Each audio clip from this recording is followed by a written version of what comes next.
News hour morning ಎಡಿಷನ್ಗೆ ಮತ್ತೆ ಸ್ವಾಗತ. ಒಂದು ಪತ್ರ ಮೂಡಾ ಆಯುಕ್ತರಿಗೆ, ಮತ್ತೊಂದು ಪತ್ರ ಬಹಿರಂಗ ಪತ್ರ. ಆ ಬಹಿರಂಗ ಪತ್ರನ ನೀವು ನೋಡ್ತಾ ಇದ್ದೀರಾ.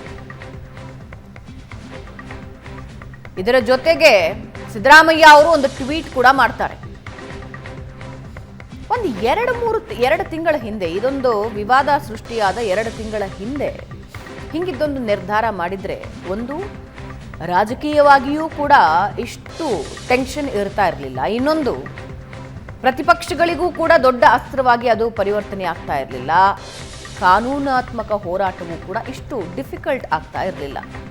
ಆದರೆ ಈಗ ಎಲ್ಲವೂ ಆದ ಮೇಲೆ ತೆಗೆದುಕೊಂಡಿರೋ ನಿರ್ಧಾರ ಎಷ್ಟರ ಮಟ್ಟಿಗೆ ವರ್ಕ್ ಆಗುತ್ತೆ ಅನ್ನೋದು ಸದ್ಯಕ್ಕೆ ಪ್ರಶ್ನೆ, ರಾಜಕೀಯವಾಗೂ ಹಾಗೆ ಕಾನೂನು ಹೋರಾಟದಲ್ಲೂ ಕೂಡ. ಪ್ರಶಾಂತ್, ಕುತ್ತಿಗೆವರೆಗೂ ನೀರು ಬರೋವರೆಗೂ ಸಿದ್ದರಾಮಯ್ಯ ಅವರು ಸುಮ್ಮನಿದ್ರು.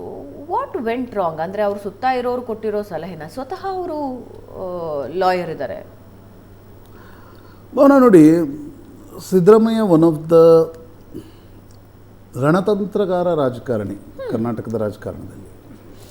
ಹೀಗಾಗಿ ಒಂದು ಇಂಟಿಗ್ರಿಟಿಯನ್ನು ಕಾಪಾಡ್ಕೊಂಡು ಬಂದವರು, ಅವ್ರ ಬಗ್ಗೆ ಒಂದು by and large non corrupt politician ಅಂತಕ್ಕಂಥ ಒಂದು ಟ್ಯಾಗ್ ಇತ್ತು. ಆದರೆ ಮೂಡಾ ಹಗರಣ ಬೆಳಕಿಗೆ ಬಂದ ಮೇಲೆ ಅವರು ಸತತ ಮಾಡ್ತಾ ಇರ್ತಕ್ಕಂಥ ತಪ್ಪುಗಳನ್ನು ನೋಡಿ.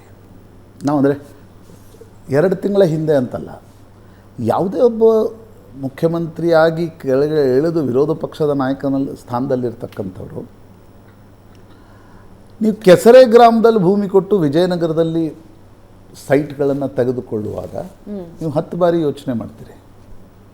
ಸಮ್ವನ್ ಮಸ್ಟ್ ಹ್ಯಾವ್, ಅಂದರೆ ನಿಮಗೆ ಮಿಸ್ಗೈಡ್ ಮಾಡಿದ್ದಾರೆ ಅಂತಕ್ಕಂಥದ್ದು ಭಾಳ ಸ್ಪಷ್ಟವಾಗಿ ಎದ್ದು ಕಾಣುತ್ತೆ. ಬಟ್ ಲಾ ಭಾಷೆಯಲ್ಲಿ ಮಿಸ್ಗೈಡ್ ಅಂತಕ್ಕಂಥ ಶಬ್ದಕ್ಕೆ ಭಾವನಾತ್ಮಕ ಅರ್ಥ ಇದೆ. ಅದರಲ್ಲಿ ಕಾನೂನು ಇನ್ನೊಂದು ವಾದ ಇದೆ ಪ್ರಶಾಂತ್, ಸಿದ್ದರಾಮಯ್ಯ ಅವ್ರ ಗಮನಕ್ಕೆ ಬರದೇ ಇದೆ, ಎಲ್ಲವೂ ನಡೆದಿದೆ ಅಂತ. ಹಾಗೆ ನಡೆದಿರಲ್ಲ. ಸಿದ್ದರಾಮಯ್ಯನವರ ಗಮನಕ್ಕೆ ಬರದೆ ಯಾವುದೋ ಸೈಟ್ಗಳು ಬರ್ತವೆ ಅಂತಕ್ಕಂಥದ್ದನ್ನು ಯಾರೂ ನಂಬಲಿಕ್ಕೆ ಸಾಧ್ಯ ಇಲ್ಲ. ಈಗ ನಮ್ಮ ಹೆಸರಿಗೆ ಯಾವುದೋ ಒಂದು ಭೂಮಿ ಬರುತ್ತೆ ಅಂತ ಅನ್ಕೊಳ್ಳೋಣ, ಪತ್ನಿ ಹೆಸರಿಗೆ ಪತ್ನಿ ಮಾತನಾಡ್ಕೊಳ್ಳದೆ, ಇಷ್ಟು ಪಾಲಿಟಿಕ್ಸ್ನಲ್ಲೇ ಇರದೇ ಇರತಕ್ಕಂಥವ್ರು ಮಾತನಾಡ್ಕೊಳ್ಳದೆ ಸೈಟ್ ತೆಗೆದುಕೊಳ್ತಾರೆ ಅಂತ ಅನಿಸುತ್ತಾ ನಿಮಗೆ? ಮಗ ಶಾಸಕರಿದ್ದರು, ಇನ್ನೊಬ್ಬ ಮಗ ರಾಕೇಶ್ ಪೊಲಿಟಿಕಲಿ ಆ್ಯಕ್ಟಿವ್ ಇದ್ದರು. ಅಂದರೆ ಅದು ಥೇರಿನೇ, ಅದು ಓಕೆ, ಆ ಥೇರಿಯಲ್ಲಿ ಅರ್ಥ ಇಲ್ಲ. ನಂಬರ್ 1, ನೀವು ತೆಗೆದುಕೊಳ್ಳುವಾಗಲೇ ಯಾರೋ ಮಿಸ್ಗೈಡ್ ಮಾಡಿದರು. ಅದಕ್ಕೆ ನಾನು ಹೇಳಿದೆ, ಮಿಸ್ಗೈಡ್ಗೆ ಭಾವನಾತ್ಮಕ ಅರ್ಥ ಇದೆ, ಲೀಗಲ್ ಟರ್ಮ್ಸ್ನಲ್ಲಿ ಮಿಸ್ಗೈಡಿಗೆ ಅರ್ಥ ಇಲ್ಲ. ನನ್ನನ್ನು ಯಾರೋ ಮಿಸ್ಗೈಡ್ ಮಾಡಿದ್ರಿ ಅಂತ ಹೇಳೋಕ್ಕಾಗತ್ತಾ? ಕೋರ್ಟ್ ಎದುರುಗಡೆ ಹೋಗಿ. Number 1.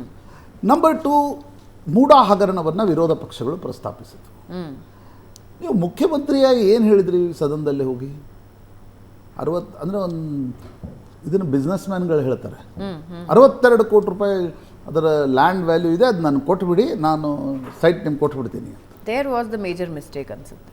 That was the mistake. ಯಾಕಂದರೆ ಒಬ್ಬ ಮುಖ್ಯಮಂತ್ರಿಯಿಂದ ಅದು ಎಕ್ಸ್ಪೆಕ್ಟೆಡ್ ಇರಲ್ಲ. ಇವತ್ತೇನು ಅವರ ಪತ್ನಿ ಇದು ತೃಣ ಸಮಾನ ಅಂತಕ್ಕಂಥದ್ದನ್ನು ಹೇಳಿದ್ದಾರೆ. ಅವತ್ತು 14 ಸೈಟ್ ಏನ್ರಿ ನಂಗೆ ತೃಣ ಸಮಾನ, ಇಟ್ಕೊಳ್ಳಿ, ತನಿಖೆ ಮಾಡೋಣ ಅಂತಕ್ಕಂಥದ್ದು ನನಗೆ ಶಾಕಿಂಗ್ ಸ್ಟೇಟ್ಮೆಂಟ್ ಅನಿಸಿದ್ದೆ. ಅದು ಸಿದ್ದರಾಮಯ್ಯ ಅವರಿಂದ.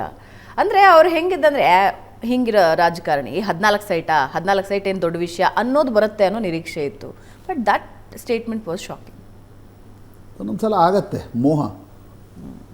ಮೋಹ ಇರುತ್ತಲ್ವಾ, ಅದು ಹೆಣ್ಣು ಹೊನ್ನು ಮಣ್ಣು ಸುಮ್ಮನೆ ಇತಿಹಾಸದಲ್ಲಿ ಬರೆದಿಲ್ಲ, ಅದರ ಮೋಹ ಇರುತ್ತಲ್ವ, ಆ ಭೂಮಿಯ ಮೇಲಿನ ಮೋಹ ಆ ರೀತಿ ಹೇಳಿಸ್ತು.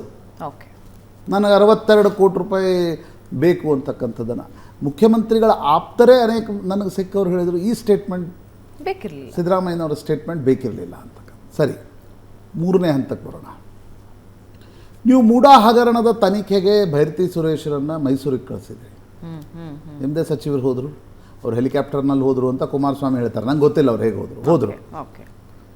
ನೀವು ಮುಖ್ಯಮಂತ್ರಿಗಳ ವಿರುದ್ಧ ಒಂದು ಆರೋಪ ಬಂದಾಗ ಆಯಿತು, ಉಳಿದದ್ದನ್ನು ಜಸ್ಟಿಸ್ PN ದೇಸಾಯಿ ಅವ್ರಿಗೆ ಕೊಟ್ಟು ಟರ್ಮ್ಸ್ ಆಫ್ ರೆಫರೆನ್ಸ್ ಹಾಕಿ ಲೋಕಾಯುಕ್ತ ಅವತ್ತೇ ಈ ಪ್ರಕರಣದ ತನಿಖೆ ಕೊಟ್ಟಿದ್ರೆ ಇದು ಖಾಸಗಿ ದೂರುದಾರರು ರಾಜ್ಯಪಾಲರಿಗೆ ಹೋಗ್ತಕ್ಕಂಥ ಪ್ರಶ್ನೆ ಬರ್ತಾ ಇರಲಿಲ್ಲ. ಅಲ್ಲಿ ನೀವು ಲೋಕಾಯುಕ್ತರಿಗೆ ನೀವು 3 ತಿಂಗಳಲ್ಲಿ ವರದಿ ಕೊಡಿ, ಲೋಕಾಯುಕ್ತರೇ FIR ಹಾಕೋಲ್ಲ, ವರದಿ ಕೊಡ್ತಾರೆ. दूध का दूध पानी का पानी ಆಗ್ತಾ ಇತ್ತು. ನೀವು ಅದನ್ನು ಮಾಡಲಿಲ್ಲ. ನೀವೇನು ಮಾಡಿದ್ರಿ?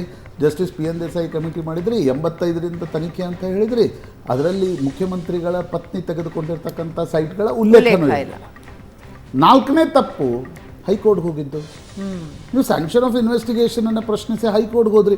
ಅದರ ಬದಲಿ ಲೋಕಾಯುಕ್ತ, ನೀವು ಜನಪ್ರತಿನಿಧಿಗಳ ನ್ಯಾಯಾಲಯದಲ್ಲೇ ಲೋಕಾಯುಕ್ತ ತನಿಖೆ ಆಗಿದ್ದರೆ ನಿಮ್ಗೆ ಯಾವುದೇ ರೀತಿಯಾಗಿರ್ತಕ್ಕಂಥ ಹೈಕೋರ್ಟ್ನ ಜಡ್ಜ್ಮೆಂಟ್ನ ನಂತರ ಜಡ್ಜ್ಮೆಂಟ್ನಲ್ಲಿ ಬಂದಿರತಕ್ಕಂಥ ಅಂಶಗಳೇ ಇವತ್ತು ಸಂಕಷ್ಟವನ್ನು ತಂದಿಟ್ಟಿದೆ. ಎಸ್, ಈಗ 5ನೇ ತಪ್ಪು, ಇದು ತಪ್ಪ ಸರಿನಾ ಅಂತಕ್ಕಂಥದ್ದು ಮುಂದೆ ವ್ಯಾಖ್ಯಾನ ಆಗಬೇಕು.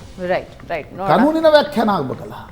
ಸೈಟ್ಗಳನ್ನು ಕೊಟ್ಟಿದ್ದು ಅಡ್ಮಿಷನ್ ಆಫ್ ಗಿಲ್ಟಾ ಅಥವಾ ಸೈಟ್ಗಳನ್ನು ಕೊಟ್ಟಿದ್ದು ಬಂಧನದಿಂದ ತಪ್ಪಿಸ್ಕೊಳ್ಳಿಕ್ಕೊಂದು ದಾರಿನ ಅಂತಕ್ಕಂಥ. ರೈಟ್, ನೋಡೋಣ ಏನಾಗುತ್ತೆ ಅಂತ. ನಮ್ಮ ರಿಪೋರ್ಟರ್ಸ್ ನಮ್ಮನ್ನ ಜಾಯ್ನ್ ಆಗ್ತಾರೆ ಚಿಕ್ಕ ಬ್ರೇಕ್ ಆದಮೇಲೆ.